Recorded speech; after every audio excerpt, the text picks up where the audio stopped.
अखिलेश यादव अध्यक्ष जी। महोदय, अध्यक्ष महोदय, मैं सबसे पहले आपका धन्यवाद देना चाहता हूं कि आपने मुझे अपनी पार्टी की तरफ से राष्ट्रपति जी के भाषण बोलने का मौका दिया है।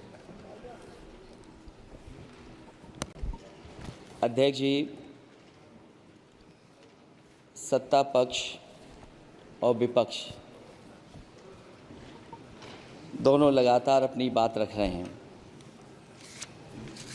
मैं सबसे पहले अध्यक्ष जी आपको और आपके साथ साथ सभी चुने हुए सांसदों को मैं बधाई और शुभकामनाएं देना चाहता हूं। साथ ही साथ मैं सबसे पहले देश के उन सभी समझदार और ईमानदार मतदाताओं को धन्यवाद जिन्होंने लोकतंत्र को एक तंत्र बनाने से रोका।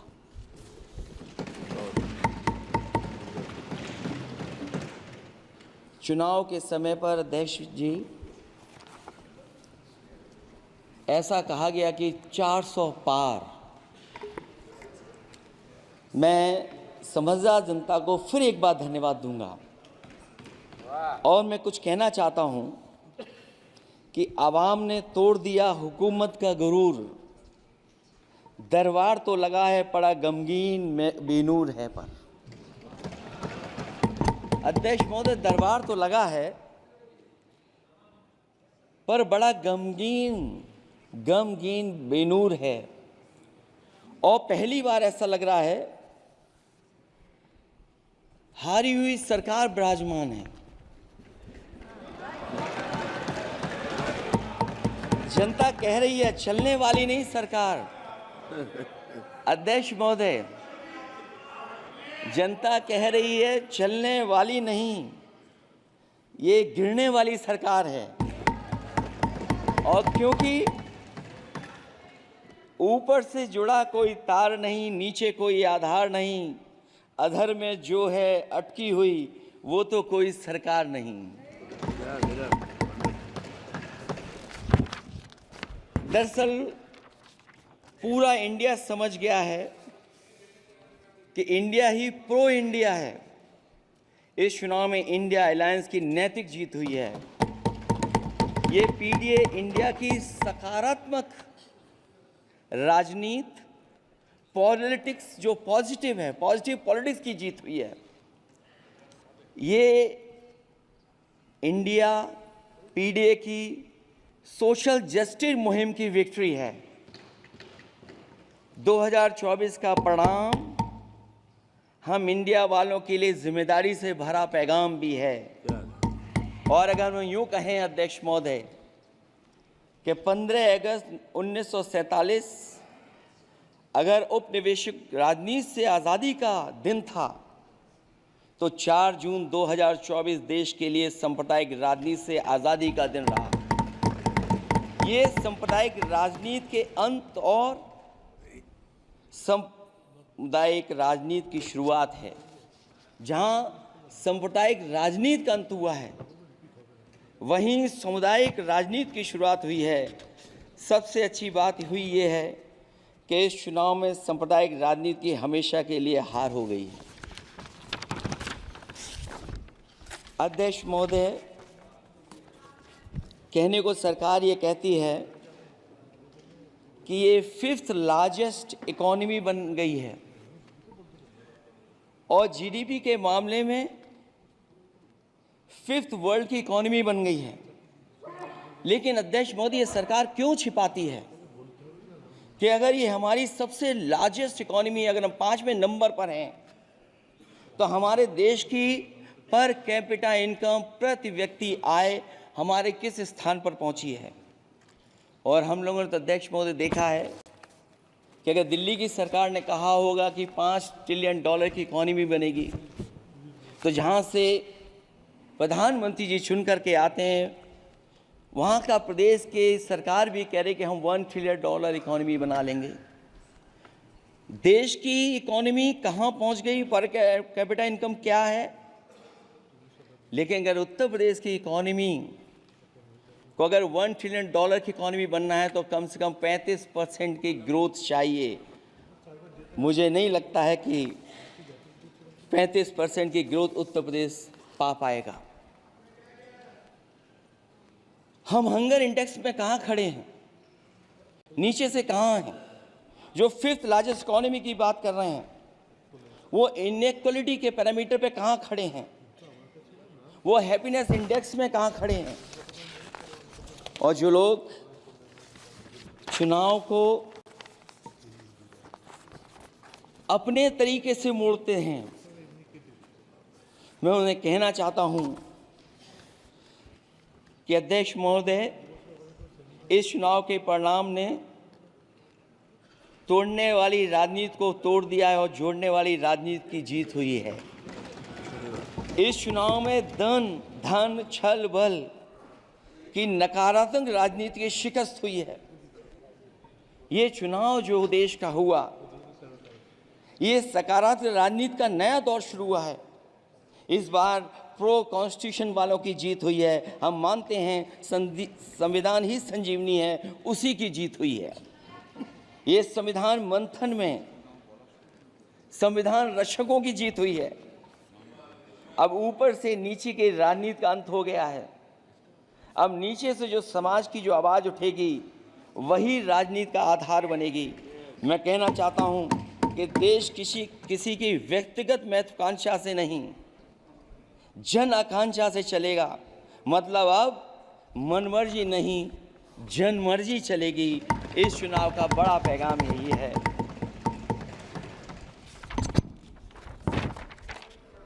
अध्यक्ष महोदय, बहुत सी बातें हुई हैं। अगर उत्तर प्रदेश की बात न हो, क्योंकि अध्यक्ष महोदय सबसे बड़ा प्रदेश जहाँ है उसने हर बार दूसरे दल को समर्थन देकर के सरकार बनाई।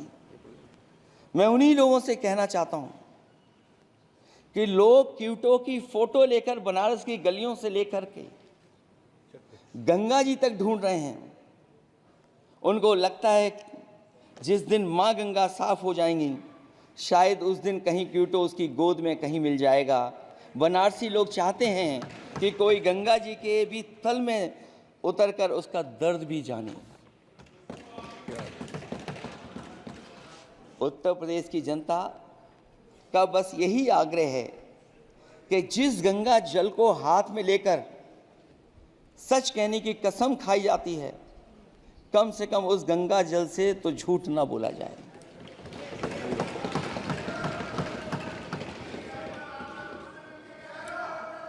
जहां विकास के नाम पर खरबों रुपए की लूट का राज खोलते भ्रष्टाचार के गड्ढे प्रदेश का नाम खराब कर रहे हैं, वहीं पहली बारिश में ही टपकती हुई छत और गिर चुकी स्टेशन की दीवार बेईमानी की निशानी बन गई है। अध्यक्ष महोदय, विकास का ढिढोरा पीटने वाले इस विनाश की जिम्मेदारी कब लेंगे? और रही सच्चे विकास की बात, तो हमने जो सड़क बनाई उस पर हवाई जहाज उतरे थे और उत्तर प्रदेश की मुख्य नगरी में सड़कों पर नाव उतरी हैं। और अभी बारिश और हो जाएगी तो नाव से भी चलना पड़ेगा। यही स्मार्ट सिटी के जुमले का भी हाल है। न तो जाम से छुटकारा मिला, न बुनियादी सुविधाओं से कोई निजात मिली, न कोई बुनियादी सुविधाएं मिल पाई हैं। मुझे याद है अध्यक्ष महोदय, देश के प्रधान सांसद जी ने अनाथ पशुओं के बारे में बहुत कुछ कहा था। अनाथ पशुओं की समस्या से छुटकारा दिलवाने के लिए कब वादा किया हुआ, लेकिन कई चुनाव बीत गए हैं, अभी तक गन्ने का भुगतान 2 हफ्ते का वचन जो दिया था, कहाँ दिया था? अब तो वचन देने वाले को भी याद नहीं है। हर बात को जुमला बना देने वाले लोगों के ऊपर से जनता का भरोसा उठ गया है। इसीलिए बहुमत की सरकार नहीं है, ये सहयोग से चलने वाली सरकार है। डबल इंजन के नाम पर उत्तर प्रदेश को टकराहट के सिवा कुछ हासिल नहीं हुआ है। उत्तर प्रदेश में प्रभुत्व की लड़ाई दो लोगों को आपस में लड़ा रही है, लेकिन उसकी मार जनता को सता रही है। पिछले 10 सालों की उपलब्धि बस इतनी रही कि एक शिक्षा परीक्षा माफिया का जन्म हुआ। अध्यक्ष महोदय, जिस समय चुनाव में थे और उत्तर प्रदेश में वो हालात देखे हैं कि नौजवान जब भी तैयारी कर करके जाता था और परीक्षा दे करके लौटता था तो उसको पता लगता था कि पेपर लीक हो गया। और उत्तर प्रदेश में केवल एक पेपर लीक नहीं हुआ है, जितनी भी परीक्षाएं हुई हैं सब पेपर लीक हुए हैं। केवल उत्तर प्रदेश ही नहीं, मैं माननीय सांसद की तरफ से सुन रहा था, कई ऐसे प्रदेश हैं जहां पर परीक्षाएं देने तो बच्चे गए लेकिन वहां भी पेपर लीक हो गया। और अभी जब 4 जून को रिजल्ट आया, उसके बाद जो बात उठी है, देश की सबसे प्रेस्टिजियस परीक्षा, उसका भी पेपर लीक हो गया। और आखिरकार ये पेपर लीक हो क्यों रहा है? सच्चाई तो ये है कि ये सरकार पेपर लीक इसलिए करा रही है कि सरकार नौकरी नहीं देना चाहती, रोजगार नहीं देना चाहती, उन नौजवानों का भविष्य नहीं बनने देना चाहती। पिछले 10 सालों की उपलब्धि बस इतनी रही है कि एक शिक्षा परीक्षा माफिया का जन्म हुआ है, जिसने तथाकथित अमृत काल में युवाओं के भविष्य की आशाओं को ही जहर दे दिया है। जो सरकार उम्मीद को मार दे, वह न तो वर्तमान को सुधार सकती है, न भविष्य को संवार सकती है। सरकार आशा का प्रतीक होनी चाहिए, निराशा का नहीं। जनता चाहती कि हर समस्या के लिए बीते कल को जिम्मेदार ठहराने के बहाने को सरकार छोड़े और आने वाले कल की बात करे। अगले 1000 साल के झूठे सपने दिखाने वाले अगले महीने होने वाली परीक्षाओं के लीक न होने की गारंटी कब लेंगे? जनता अब न तो किसी बहकावे में आएगी और न किसी के बहलावे फुसलावे में आएगी। जो लोग कहते हैं कि अमृत काल की बात करने वाले जनता का जागरण काल आ गया है, आज इस सदन में नए राजनीतिक जागरण के अनेक प्रतिनिधि बैठे हैं। अब जब बात होगी तो सच्ची बात होगी और जनता को पूरी सच्चाई के साथ हम लोग अपनी जिम्मेदारी के साथ बात रखेंगे।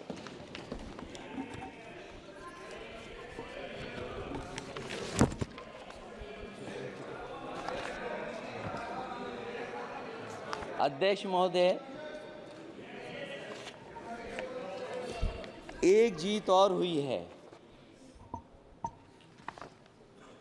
एक जीत और अध्यक्ष महोदय हुई है। मैं जानता हूं सत्ता पक्ष बैठे वाले लोग समझ गए होंगे। अयोध्या की जीत भारत के परिपक्व मतदाता की लोकतांत्रिक समझ की जीत है। और हम तो अध्यक्ष महोदय यही सुनते आए हैं, होए वही जो राम रची राखा, यह है उसका फैसला। अध्यक्ष महोदय, होई वही जो राम रची राखा, यह है उसका फैसला। जिसकी लाठी में नहीं होती आवाज, जो करते थे किसी को लाने का दावा, वो हैं खुद किसी के सहारे के लाचार।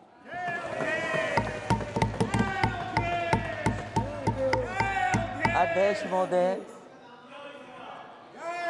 मैं फिर कह देना चाहता हूं, होए वही जो राम रची राखा, यह है उसका फैसला जिसकी लाठी में नहीं होती आवाज, जो करते थे किसी को लाने का दावा, वो हैं खुद किसी के सहारे के लाचार।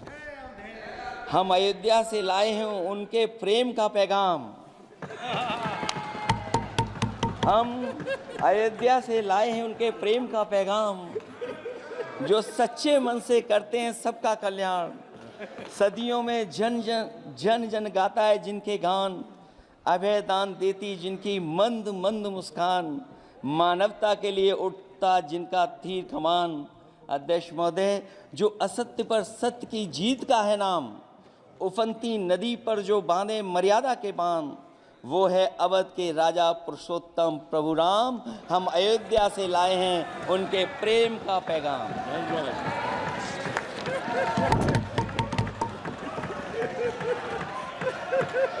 अध्यक्ष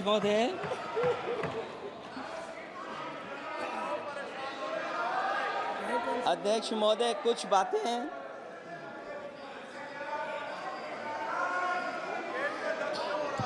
अध्यक्ष महोदय, कुछ बातें समय और काल से परे होती हैं, इसलिए आज यहाँ उत्तर प्रदेश के सदन में पढ़ा गया एक शेर याद आ गया, जो तब सही था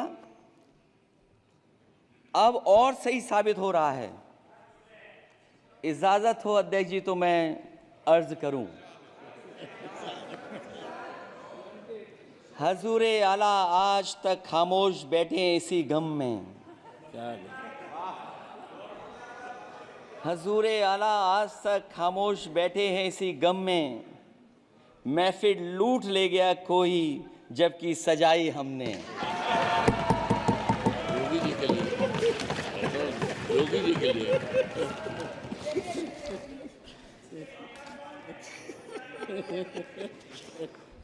अध्यक्ष महोदय,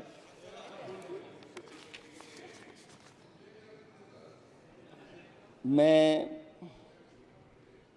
मॉडल ऑफ कंडक्ट जब चुनाव हुआ, लागू हुआ, उस समय मैंने देखा कि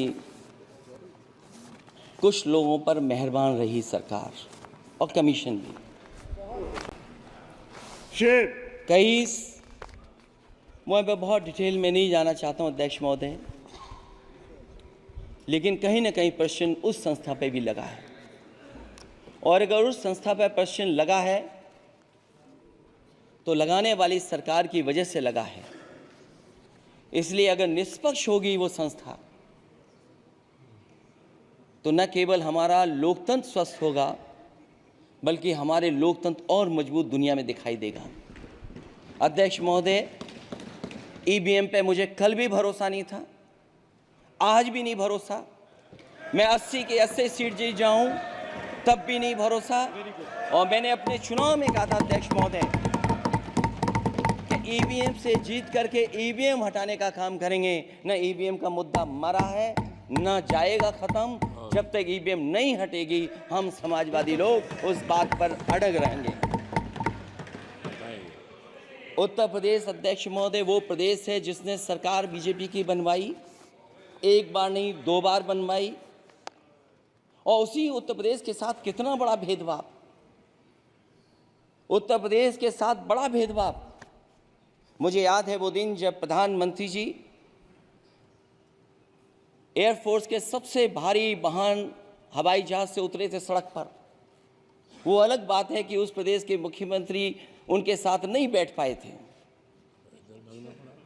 लेकिन वो एक्सप्रेसवे जो बना था और आज भी जो उत्तर प्रदेश में बन रहे हैं वो उत्तर प्रदेश के बजट से बन रहे हैं। लेकिन दिल्ली की तरफ से कोई एक्सप्रेसवे अभी नहीं दिया गया है। न केवल इंफ्रास्ट्रक्चर में भेदभाव हुआ है, बल्कि हमें याद है कि प्रधानमंत्री जी ने बड़े पैमाने पे गांव गोद लिए थे। और सोचिए, अगर देश के प्रधान सांसद अगर किसी गांव को गोद ले लें और उस गांव की तस्वीर न बदले, तो शायद मैं नहीं समझता हूं कि किसी गांव की तस्वीर 10 साल में बदली होगी। मुझे वो गांव जिसको उन्होंने गोद लिया, जो प्रधानमंत्री जी की आदर्श योजना थी उसके तहत जो गोद लिया गया था गांव, वो 5 वर्ष पहले खूब शोर हुआ था कि बनारस शहर की तरह डोमरी में चमचमाने लगेगा एक गांव। हकीकत में कुछ नहीं हुआ। उसकी दुर्दशा वैसी की वैसी है, जैसे था गांव वैसे ही का वैसा है। टूटी सड़कें, कच्ची पगडंडियां, उखड़े और टूटे हुए ईंट के खंजे, बदहाल हैंडपंप, पावरलूम और पंखे के जाली के कारखाने को आखिर कब तक रफ्तार मिलेगी जो उस गांव में काम होता था, लोग करते थे। खाली पड़े रसोई गैस के सिलेंडर, अंधाधुंध बिजली कटौती के बीच इस गांव के लोगों को हर सुबह मजदूरी की कभी ना खत्म होने वाली तलाश आखिर कब पूरी होगी। तो सोचिए, एक गांव की तस्वीर ये है, जो गांव कभी गोद लिया गया था उस गांव की भी तस्वीर नहीं सुधर पाई है। जो भाजपा के स्मार्ट सिटी के झूठे सपने में गांव के लिए कोई जगह नहीं है। अपने गांव गोद लेने की जो बात कही थी, क्या वो भी जुमला था अध्यक्ष जी? पता नहीं जिस गांव को गोद लिया था उसका नाम भी किसी को याद है कि नहीं। मैं नाम पूछ करके किसी को शर्मिंदा नहीं करूंगा, क्योंकि अगर नाम याद है तो ये तो और भी बुरी बात है कि अपने नाम याद रखने के बावजूद भी कुछ नहीं किया। जिसे गोद लिया जाता है उसे अनाथ बनाकर छोड़ देना अच्छी बात नहीं है। और अगर तस्वीर अध्यक्ष महोदय बदली हो 10 साल में उन तमाम गोद लिए हुए गांवों की, तो मैं सत्ता पक्ष के लोगों से कहूँगा ज़रूर इस सदन में बात रखें, ज़रूर बताएं आप। जो बात कभी अध्यक्ष महोदय कास्ट सेंसस की उठी थी, हम उस कास्ट सेंसस के पक्ष में हैं कि बिना कास्ट सेंसस के सामाजिक न्याय संभव नहीं है। सबको हक दिला पाना मुश्किल है। अध्यक्ष महोदय, राष्ट्रपति जी के अभिभाषण में अग्निवीर को लेकर के जो चिंता विपक्ष की थी और देश के नौजवानों की थी, वो चिंता वैसी की वैसी बनी है। अध्यक्ष महोदय, मैं ये कहना चाहता हूँ, मैं खुद मिलिट्री स्कूल से पढ़ा हूँ, मेरे साथ के बहुत बड़े पैमाने पे लोग फौज में हैं। मैंने समय समय पे जो मेरे साथ पढ़े जो सीनियर थे उनसे भी जानकारी हासिल की है। बड़े बड़े ऑफिसर से मैंने पूछा है, वो शायद आपको न बता पाएँ, लेकिन दबी जुबान में उन्होंने कहा है कि देश की सुरक्षा के साथ अग्निवीर जैसी व्यवस्था लागू करने से समझौता हो रहा है। अध्यक्ष महोदय, किसी भी देश की सबसे बड़ी प्राथमिकता अगर कोई है तो वो देश की सीमाओं की सुरक्षा है। अग्निवीर जैसी व्यवस्था से कभी संभव नहीं है। अध्यक्ष महोदय, हम अग्निवीर व्यवस्था को कभी स्वीकार नहीं कर सकते हैं। आज नहीं कल, कल नहीं बाद में, जब कभी भी सत्ता में इंडिया गठबंधन आएगा, अग्निवीर व्यवस्था हमेशा हमेशा के लिए खत्म हो जाएगी। अध्यक्ष महोदय, जिन्होंने कहा कि हम आय किसानों की दोगुनी कर देंगे, आज किसान पूरा देश का देख रहा है कि उसकी आय कहाँ दोगुनी हो गई। और जिस तरह महंगाई बढ़ी है, सरकार बताए कि महंगाई इस बढ़ने पे उसकी आय कितनी होनी चाहिए। और जो इंफ्रास्ट्रक्चर की बड़ी बड़ी बातें की गई थी कि एमएसपी लागू करने के लिए एग्रीकल्चर सेक्टर का इंफ्रास्ट्रक्चर तैयार होगा, लेकिन जहाँ तक मैंने उत्तर प्रदेश में देखा है, अगर इस सरकार में एक भी नई मंडी बनी हो तो मुझे सरकार बता दे। अध्यक्ष महोदय, जो इंफ्रास्ट्रक्चर एग्रीकल्चर सेक्टर में बनाने की बड़ी बात कही थी, अगर सरकार की तरफ से एक भी मंडी 10 साल में बनी हो तो ज़रूर सरकार बताए। जो सरकार मंडी नहीं बना सकती है उस पर एमएसपी का भरोसा कैसे कर सकते हैं? जिन्होंने एमएसपी का भरोसा दिलाया था। हम अध्यक्ष महोदय आपके माध्यम से यही कहेंगे कि जो राष्ट्रपति के अभिभाषण में लीगल गारंटी एमएसपी को मिलनी चाहिए थी, वो क्रॉप्स को नहीं मिली है। न केवल फसलों को मिले बल्कि हॉर्टिकल्चर क्रॉप्स को भी एमएसपी देने का फैसला हो, जिससे कि हमारा किसान खुशहाल हो सके। साथ ही साथ ओपीएस की बात अभिभाषण में नहीं आई है। ओल्ड पेंशन स्कीम लागू हो, जिससे हमारे तमाम सरकारी कर्मचारियों का भविष्य बन सके। और देश की एक बड़ी आबादी जहाँ से मैं चुन करके आता हूँ, उत्तर प्रदेश, जहाँ बुनकर, न केवल उत्तर प्रदेश बल्कि देश के कोने कोने में बुनकर समाज के लोग बड़े पैमाने पर रह रहे हैं, लेकिन बुनकरों को जो सुविधाएं मिलनी चाहिए वो भी इस सरकार में नहीं मिल पा रही हैं। जो प्रदेश सरकारों ने कभी बुनकरों के लिए योजनाएं चलाई थीं, वो भी अध्यक्ष महोदय बंद कर दी हैं। मैं अंत में इतना ही कहना चाहूँगा कि इस सरकार ने नौजवानों को नौकरी नहीं दी है, नौकरी और रोजगार उनसे छीने हैं, बहुत नौकरी छीनी है। इसलिए मैं कहना चाहता हूं अध्यक्ष जी, इसलिए मैं कहूँगा कि आपके राज में न नौकरी की उम्मीद है न रोजगार, क्योंकि आपने छोटे कारोबारी तक को इतना छोटा बना दिया है कि न तो वो अपना पेट भर सकता है न किसी को नौकरी पर रख सकता है। जो कुछ पद निकलते भी हैं तो उन पर लेटरल एंट्री के नाम से पिछले दरवाजे से कुछ खास संगी साथियों को रख लिया जाता है। आरक्षण का हक नॉट फाउंड सुटेबल के नाम पर हड़पा जा रहा है। और अध्यक्ष महोदय, आरक्षण के साथ इतनी खिलवाड़ किसी सरकार ने नहीं की होगी जितनी खिलवाड़ इस सरकार ने की है। जहां सरकारी नौकरियां नहीं दी जा रही हैं, और सरकारी नौकरियां इसलिए नहीं दी जा रही हैं क्योंकि उन्हें आरक्षण देना पड़ेगा। जिस प्रदेश से मैं आता हूं वहाँ सबसे बड़े पैमाने पे नौजवान बेरोजगार है, और पिछले 10 साल में जो पेपर उन्होंने लीक कराए हैं वो इसीलिए कराए हैं क्योंकि नौकरी ना देनी पड़े, और अगर नौकरी देनी पड़ेगी तो उन्हें आरक्षण भी देना पड़ेगा। ये जानबूझ करके सरकार नौकरी और आरक्षण के साथ खिलवाड़ कर रही है।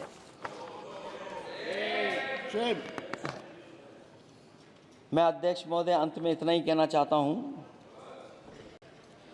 आशा है ये सरकार तब तक चलेगी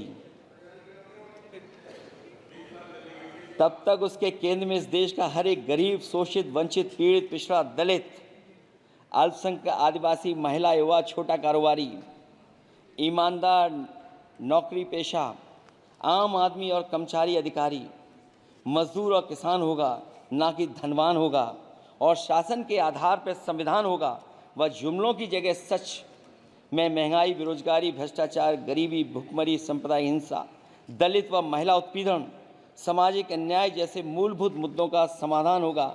और भोजन, बिजली, पानी, दवाई, पढ़ाई जैसी बुनियादी ज़रूरतों के लिए कागजी योजनाओं की जगह सच में इंतज़ाम होगा। मैं एक बार फिर उत्तर प्रदेश की समझदार जनता द्वारा सबसे बड़ी पार्टी चुने जाने के साथ साथ इंडिया गठबंधन समाजवादी पार्टी और कांग्रेस को सबसे ज़्यादा सीटें जिताई, उसके लिए मैं उत्तर प्रदेश की जनता का बहुत बहुत धन्यवाद और आभार भी प्रकट करूँगा। मुझे उम्मीद है कि अगली बार जब राष्ट्रपति जी का भाषण हो वो सरकारी भाषण ना हो, सच्चाई के साथ सरकार अपनी बातें रखें। इन्हीं शब्दों के साथ अध्यक्ष महोदय मैं आपका बहुत बहुत धन्यवाद देता हूँ। श्री संतोष पांडे।